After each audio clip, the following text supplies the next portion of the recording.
Namaste. Today we are having Dr. Sampadananda Mishra ji with us, who is a well-known scholar.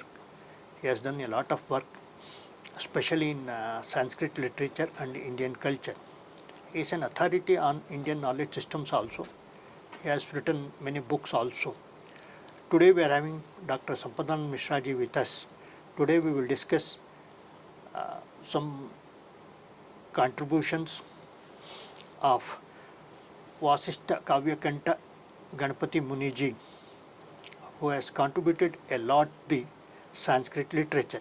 Sir, welcome for this discussion, and please throw some light on Sri Kavyakantha Ganapati Muni ji and his contribution to the society. To begin with, I was going through your works, and you have done a lot of work in the Sanskrit literature, and I was astonished to see that you have edited 12 volumes of Kavyakantha Ganapati Muniji's works, and it's a great work. Really, you deserves all the appreciation.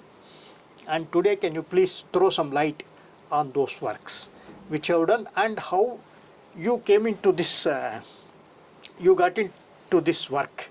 Please explain something on this. Thank you. Namaskar to all of you, and I'm very happy to be at the Mythic Society, Bangalore, and having this conversation with Prasanna Kumarji on my association with Vasishtha Kavyakantha Ganapati Muni.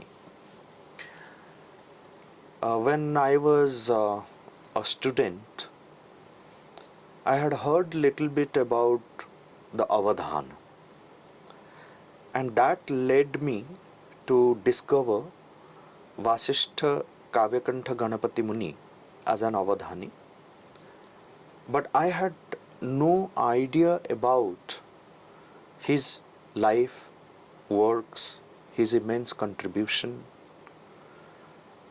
Then when I joined Sri Aurobindo Ashram, after my higher course in Pondicherry,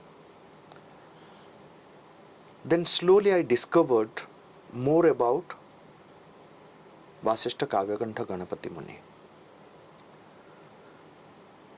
Going ahead, there was one Dr. Subhada Prasad Pani.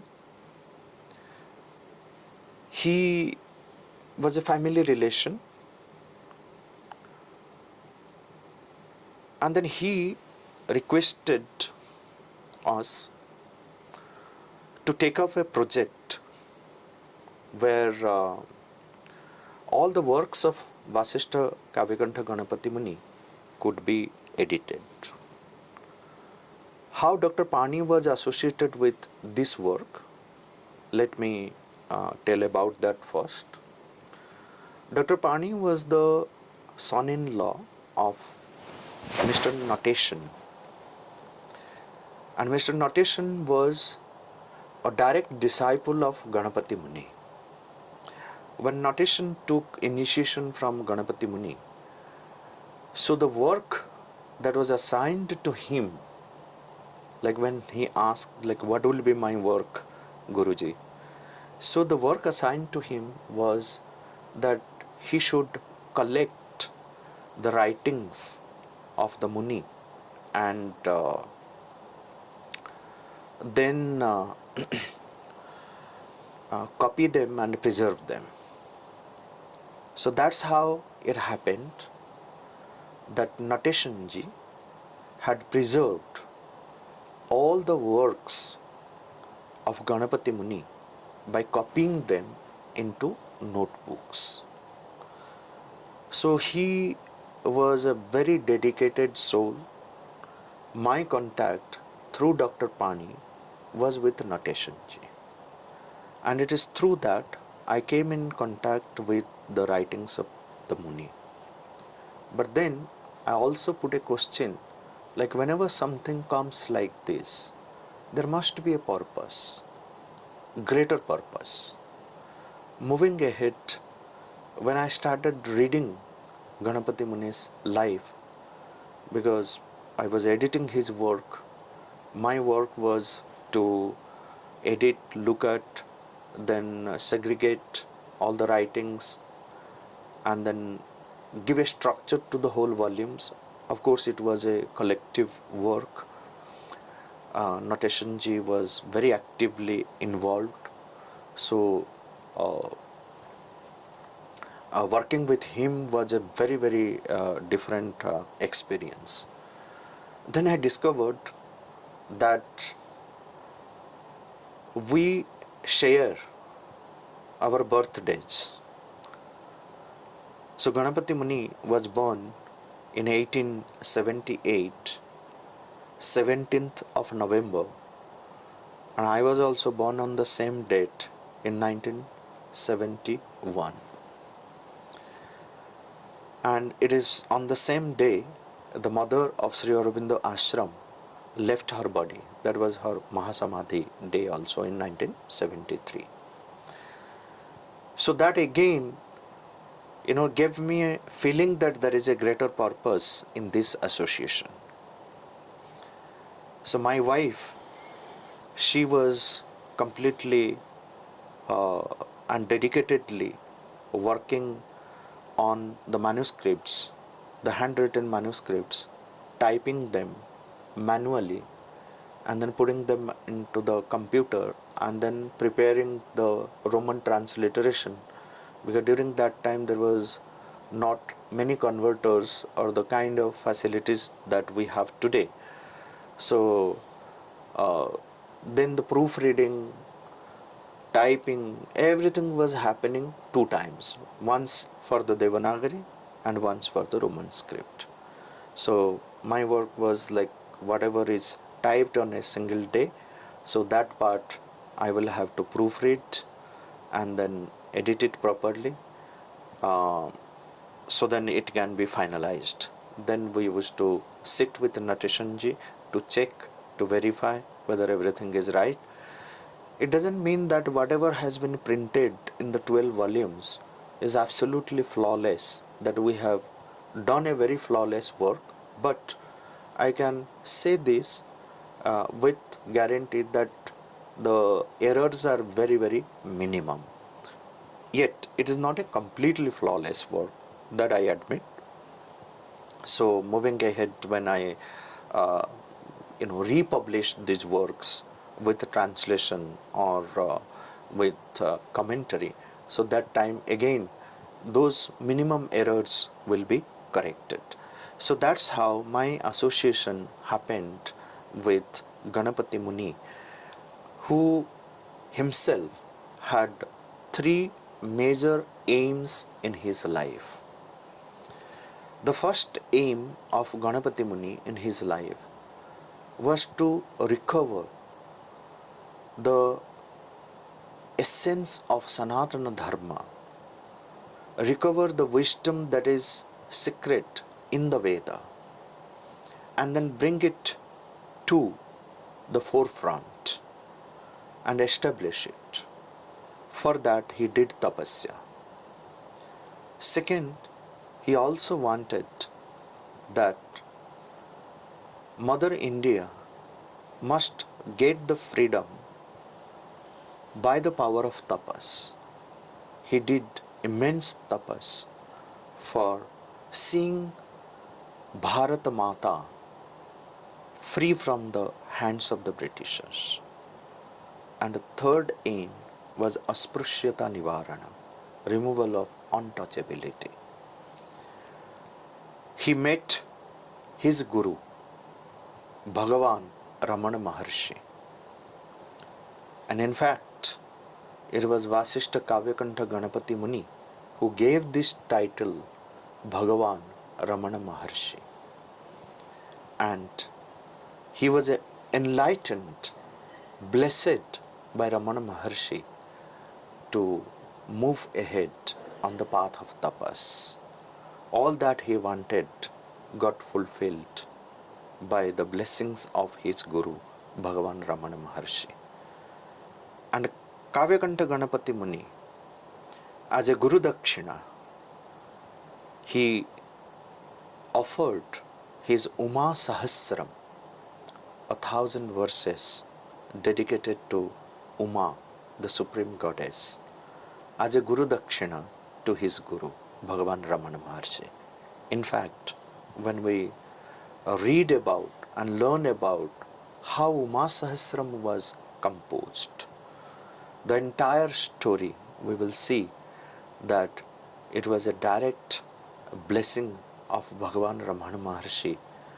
It was as if Bhagavan Ramana Maharshi was speaking through Kavyakantha Ganapati Muni. There is this beautiful anecdote that when it was to be completed, so completed on a particular day, and still 200 verses are left, and there were 4 or 5 scribes, and Ganapati Muni used to recite and they used to put it on the paper.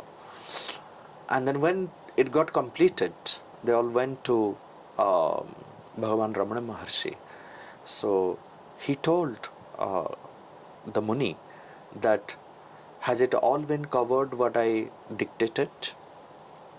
So that's how you see that what was the deep relationship between the Guru and Shishya. Gurustu maunam akhyana, Shishyastu chinna sanshaya. The Guru doesn't speak anything. In silence he transmits, and it manifests through the Shishya, removes all his doubts and finds expression through his Shishyas. This is how one becomes, one pays respect to the Guru as Sadguru, and then one pays respect to the Shishya as Sat Shishya.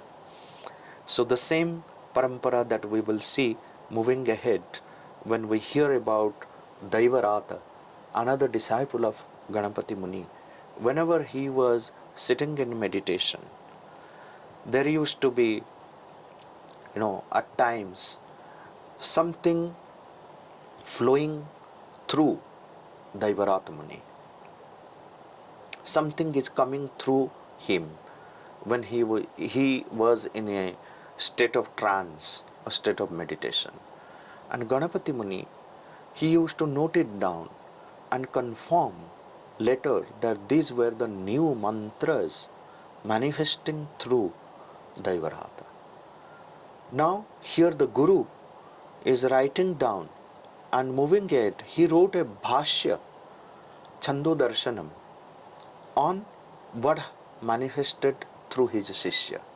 A Guru writing a bhashya and explaining what had manifested through his Shishya.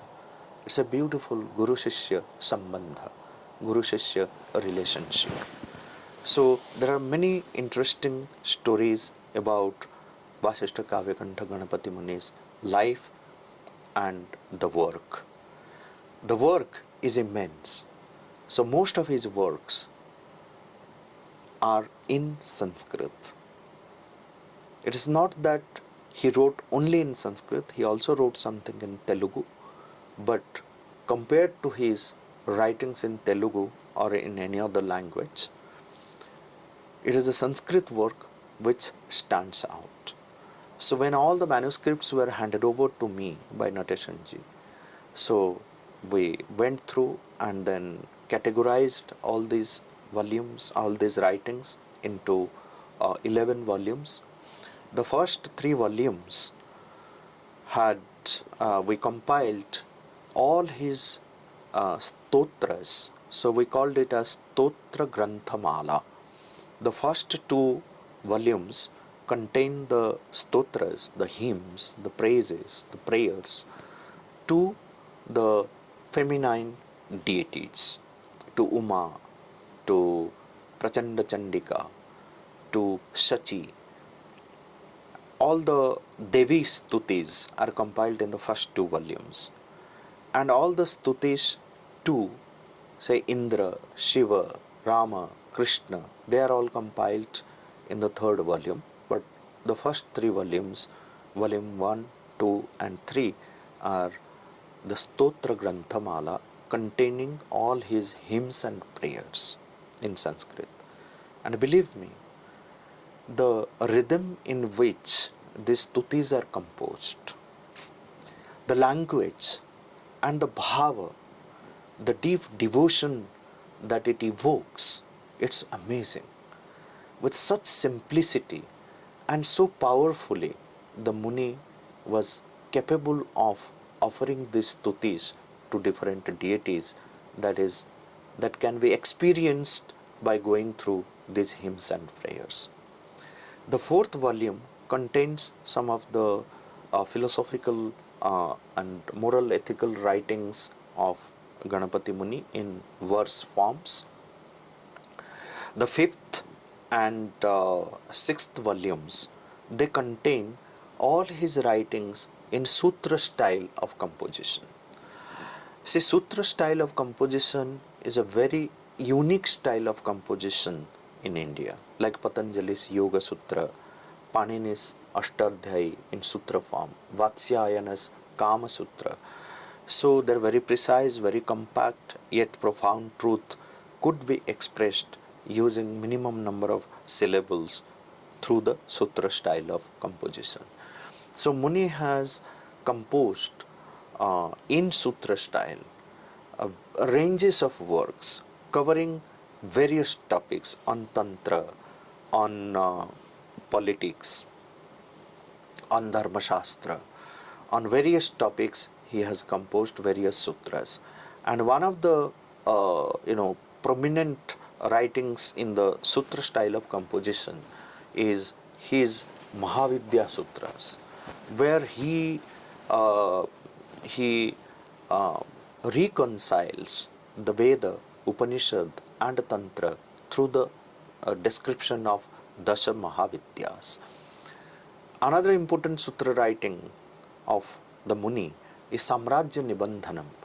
I think around 1934, he all alone composed this Samrajya Nibandhanam, which he calls as the Constitution of India. That was perhaps the first Constitution of India written single-handedly by the Muni and in Sanskrit and based on the Dharma Shastras. So these are few very important writings of the Muni when it comes to the Sutra Granthamala. The seventh volume of the Muni's collected works, so we have compiled all his bhashyas on the Rig Veda mantras, bhashyas on the Upanishad mantras. So he also has written a Bhashya Bhumika. So the bhashyas on different mantras from the Vedas and Upanishads, they are compiled in the seventh volume. The eighth volume has the verses related to astronomy, astrology, verses related to Ayurveda, verses related to Tantra and various other philosophical doctrines and philosophical ideas. So this is the eighth volume. The ninth volume again is a very interesting volume known as Bharata Charitra Mimamsa. This is unique because the Muni has taken around 200 mantras from Rig Veda and has interpreted them afresh to show the storyline, characters and events of the Mahabharata in the Veda. It's a very interesting research work of the Muni. Of course, he gave a series of lectures on the same topic in the Andhra University. The volume 10th is a novel called Purna, though it is incomplete, but the title is Purna, and it is a social novel, historical novel, which contains many details of how the kingdoms, the kings, they ruled over their kingdoms, and the story is connected with a particular kingdom, and it also contains various technical terms of politics and social sciences in Sanskrit. Then the 11th volume contains all his stray verses. So the verses found here and there which cannot be put into any particular volume, so those were segregated and then put in the 11th volume. Then the 12th volume is the index volume, index to various things which appear in all his writings. For example, the Muni, a single poet, a single scholar, who has used more than 71 metrical patterns, the vrittas or the chandas, in all his writings. No single poet, even if we analyze or look at the poets from the classical age till the modern age, no single poet has used such a huge number of metrical patterns the Muni has used. In Uma Sahasram itself, he has used 29 different metrical patterns, different vrittas.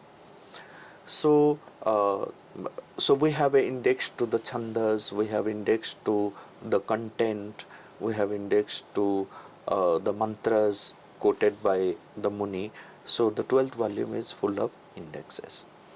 So this is what is the content of all the 12 volumes which are available under the title The Collected Works of Vasishtha Kavyakantha Ganapati Muni, where Nateshanji and myself, we have edited this work, and the whole work started in the year 2002 and we completed the 11th volume in 2009.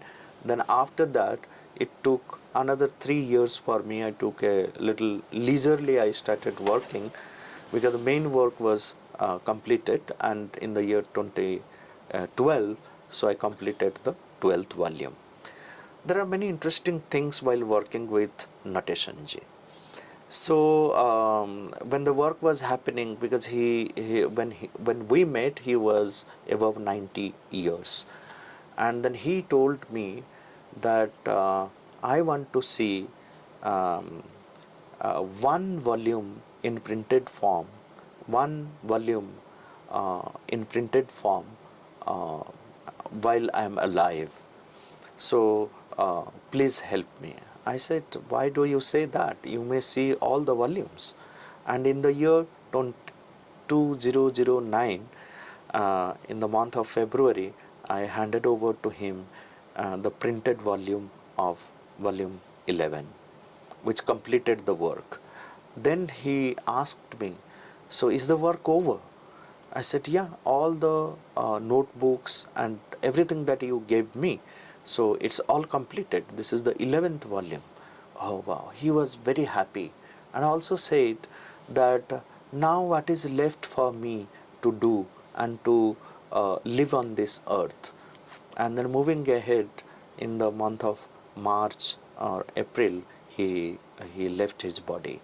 So my immense gratitude is to this greatest soul like Nateshanji. Very selflessly and meticulously, as a sadhana, he could copy all the works of the Muni and kept it, preserved it, and then believe me, while going through his notebooks, I have never found a single page, a single line, a single word struck through or repeated again. That shows his sadhana and meticulousness and his shraddha for his Guru. That I will always remember, and that fills me with immense gratitude. So this is how I got associated with the life and works of Ganapati Muni, and whatever I could contribute in my little capacity, so I have done that. And then moving ahead, I also have a plan of bringing out the English and Hindi translations of all his works, and then the whole idea is that 2028 is going to be the 150th birth anniversary of Ganapati Muni. So as he was born in 1878. So in his 150th birth anniversary, so my aspiration is to see all his volumes in translated form, and then they take a different shape and then published in different volumes along with the English and Hindi translation. The work has started. Some of the scholars who are assigned the work of translation, some are doing in Hindi, some are doing in English. The work continues, and hopefully we will complete everything by 2028 when we celebrate 150th birth anniversary of Vasishtha Ganapati Muni. Sir, thank you very much for your detailed explanation about how you came in contact with Sri Ganesh notation. And I feel you are really blessed because you have done a great work of editing the works of the Ganapati Muniji. And at the same time, you have explained how it, in the first 3 volumes, it is stotras, then bhashyas, novel, and constitution also. And now, you have mentioned that he was a Avadhani also. In Karnataka also we are having one Avadhani who is very popular, Shatavdhani, Dr. R. Ganesh. I have attended some of his Ashtavdhanas, and he has done Shatavdhanas also. And it is very interesting to note that yes, rare kind of intellectual capacity of the Avadhani. Can you please explain something about Avadhana for our audience? See, I have been, ever since I was introduced to Avadhana, I found that it's a very rare art, and the whole world must feel proud of India to give so many Avadhanis, successful Avadhanis, who have exceeded anything that can be excelled. If there is something like, you call it as excellence, so they have excelled all excellence in their performance. And Ganapati Muni was one of such greatest Avadhanis who performed excellent Avadhanas during his lifetime. He was a super Ashukavi, in the sense that in Madras, now it is Chennai, in Madrapuri, when he was performing Avadhanam, so as a part of that, he was asked to compose 100 verses on Nala and Damayanti, and 100 verses in 1 hour. It was called the Ghanta Shatakam. But the speed with which he started composing, in 6 minutes he composed 25 verses. So the Adhyaksha there, they stopped him. They said that if you go at this speed, so it will not be Ghanta Shataka, it will be, maybe 1,000 verses in 1 hour. So with that speed he used to compose the verses. And many difficult challenges were put to him time to time when he was performing Avadhanam. Everyone was getting anxious whether the Muni could handle such difficult challenges. The Muni not only handled but also put down the people who put such challenges before him. So one of the greatest challenges which were put before him was the Vyastakshara Kathanam, where the Pruchhaka, the questioner, gives the syllables of a particular verse in a disorderly manner, where the Avadhani has to listen carefully, remember, rearrange, and then tell at the end of the performance what was the verse in the mind of the Pruchhaka, who gave intermittently the syllables of the verse in a disorderly manner. Usually in Vyastakshara Kathanam, so the Pruchhakas give small lines, not more than 32 characters, even less than that.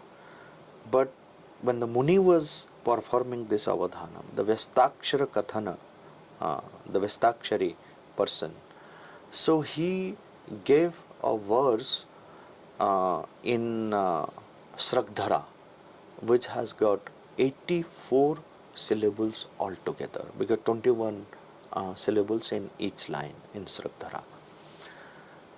And there also that the Pruchhaka used Anuprasa. So many syllables were of the same type. Like suppose he say Psa, that will be repeated 3-4 times. That means like the 34th syllable, 17th syllable, and the 21st syllable, 3 or 4 of them in the same line is Psa. So it is very, very difficult to remember, rearrange and reproduce at the end by rearranging the syllables given to the Avadhani in a disorderly manner by the Pruchhaka.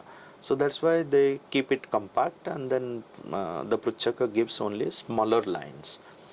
But there the Pruchhaka wanted to put him down, put the Avadhani Ganapati Muni down, and Muni, to everyone's surprise, the Muni not only rearranged and tell the verse exactly, but what was the most surprising fact, that the Muni not only repeated the verse as it is, but he repeated the verse from end to the beginning and then beginning to the end in both ways.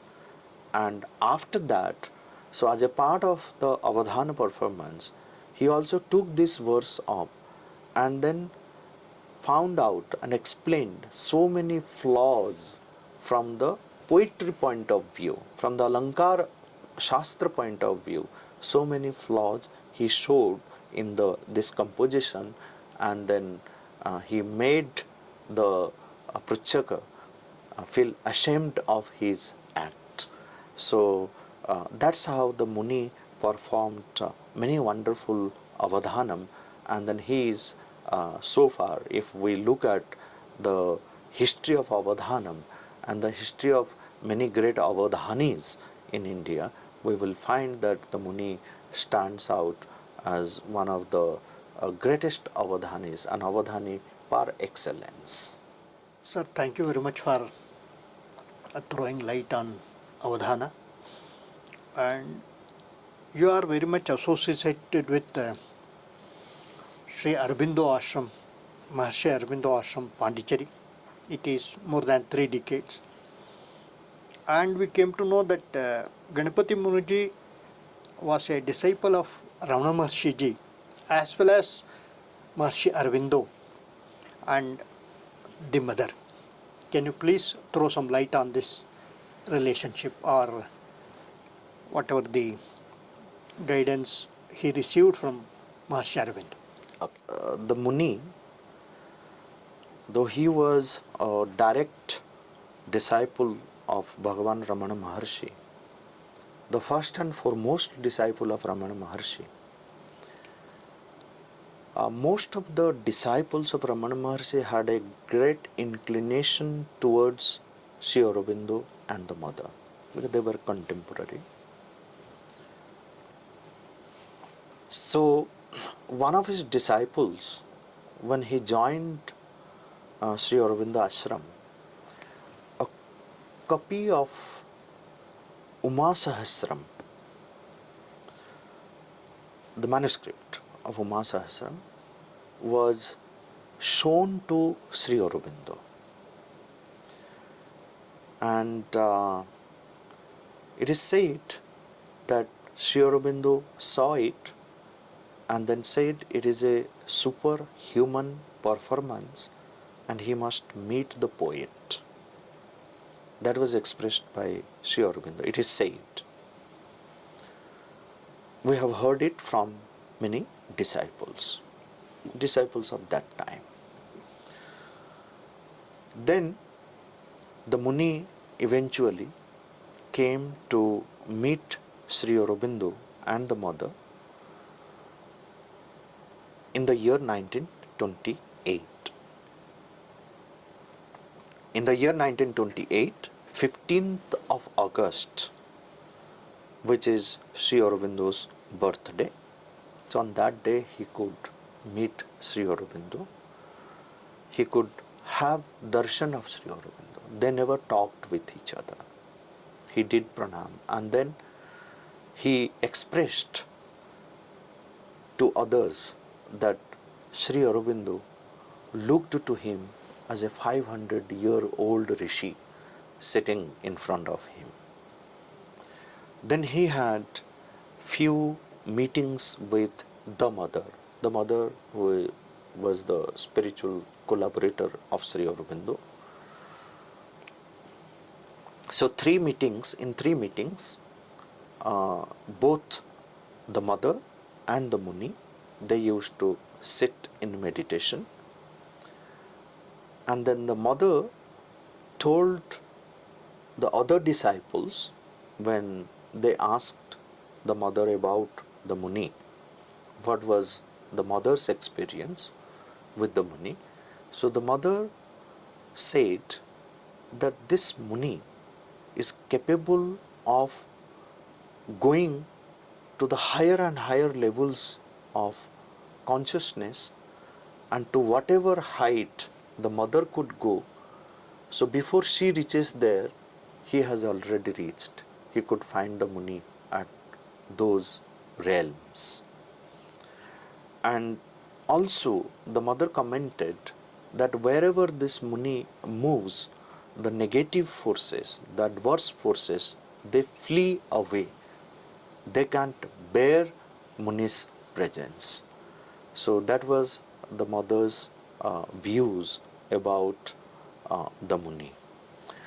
The Muni also, he saw the mother in the form of Shakambhari, the mother of the entire vegetable kingdom. So that's how the Muni's association with Sri Aurobindo and the mother, it happened. And for 15 days, the Muni was there in the Sri Aurobindo ashram. And then after the Muni left, he wrote many letters to the mother, but the letters are in Sanskrit. Someone used to explain it to the mother. Those are available, and then we have published those letters in the volume 11. And it's again very beautiful to see the letters by the Muni to Ramana Maharshi and others to the mother, the way he used to write the letters in Sanskrit. Even one can learn the art of writing letters in Sanskrit by going through the letters of the Muni. And then whoever in the later period got a recommendation from the Muni and came to Sri Aurobindo ashram, the mother used to say that if the Muni has seen the person, we don't need to see the person again. So he can be directly admitted to the ashram. That was the kind of blessing, or that was the kind of trust Sri Aurobindo and the mother had on the Muni. And going ahead, one of his prominent disciples, who also was initiated by the Muni into Sri Vidya tradition, Sri Vidya Upasana, so Kapali Shastri. So he was a very traditionally rooted Vidwan and Sadhak who came and settled in Sri Aurobindo ashram. So it is Kapali Sastri who got settled in Sri Aurobindo ashram and accepted Sri Aurobindo as his guru. So it was Kapali Sastri who has written the first biography of Vasishtha Kavyakantha Ganapati Muni in Sanskrit, called Vasishtha Vaibhavam. So it is a part of Kapali Shastri's complete works or collected works in 14 volumes. So Kapali Shastri's contribution in the field of the Vedas, Upanishads, Gita and Tantra and Sadhana, Yoga, Adhyatma is his contribution is immense. And then we see what kind of sincerity they carried when it came to, or when it comes to, the Guru Shishya Sambandha. So they were very loyal, very sincere and very dedicated to their gurus. So I will just throw a little light on this aspect in the form of an anecdote. So Kapali Shastri he was very, very inspired by Sri Aurobindo's Secret of the Veda, the new interpretation of the Veda. Though they all knew about the traditional interpretation, but Sri Aurobindo's interpretation of the Veda appealed to Kapali Shastri. So inspired by Sri Aurobindo, Kapali Shastri, he started writing a bhashya on the Rig Veda called Siddhanjana, in the light of what he learned from Sri Aurobindo. So Sri Aurobindo left his body in the year 1950, 5th of December, and then after that there was no further writing of Kapali Shastri of the Siddhanjana Bhashya, and Kapali Shastri left his body I think in 1954. So someone asked Kapali Shastri, so why you have not been contributing further and not doing anything or writing Siddhanjana? So what happened to the Siddhanjana Bhashya? So there Kapali Shastri commented that who is there to sanction what I am writing? So it shows his loyalty to his guru. So every word that he has written in the Siddhanjana Bhashya, though it is incomplete, only the first Ashtaka of Rig Veda has been interpreted by Kapali Shastri. It's not complete yet. So whatever one finds in the Siddhanjana Bhashya available today, so every word, every letter has been seen by Sri Aurobindo and approved by Sri Aurobindo. So that's how the whole parampara, Guru parampara, you can see Bhagavan Ramana Maharshi, then Ganapati Muni, Kapali Shastri, Durai Swami, and then many of these disciples of direct disciples of Ramana Maharshi and Ganapati Muni, inspired by Sri Aurobindo's writings, coming and getting settled in Sri Aurobindo ashram.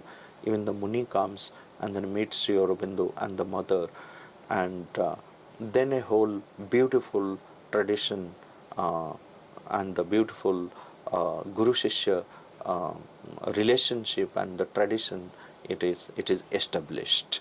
So this is what is a little bit about how Muni was associated with Sri Aurobindo and the mother.